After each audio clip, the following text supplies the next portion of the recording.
So today I'm fixing my kubota. It's a L3410. Basically what happened was I was digging with the backhoe, and the backhoe has a it hooks up to the 3-point hitch, and what happened was these 6 bolts right here stripped out.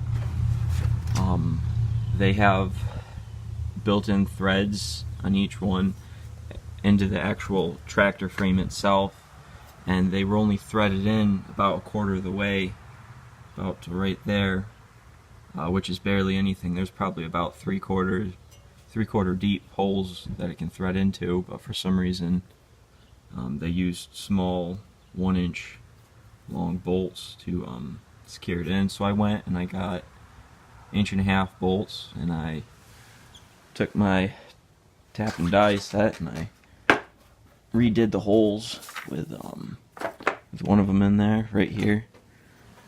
What I redid it with, this is all I could work with.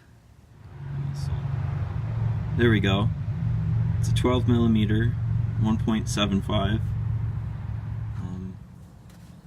So I used that, and I retapped all the holes out, put new bolts in it, put the lock washers back on.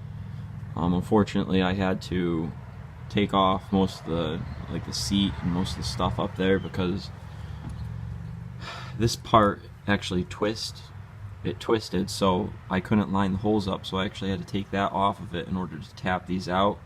And then what I did is I just hand tightened all the bolts in, those 4 bolts up there right on the very top. I just hand tightened them in, and then I hand tightened these all in, and then I went and tightened all those up there and tightened all of those in to kind of make it shift back together the way it should be. Can't really see too well. I might have got most of it out over here, but I took and I whacked right here to try to get it down, but the steel is just so thick that it wouldn't really budge too much. You can kind of see right there, it's a little bent right there. But I guess that's what I get for abusing the tractor and digging up huge roots with it. But that's how I went about fixing it, and I would just have to reassemble everything back together. Probably took me about, I don't know, 4 or 5 hours to do all this. Most of the time I spent at Lowe's trying to find the right bolts and stuff to get it back together, but now it should work good. I threaded in there a lot deeper now, so. Well, here's how I broke my backhoe. It's just a lot of wear and tear on it when you're digging down and trying to dig out huge roots, and the roots don't want to budge, and there's just so much tension on everything.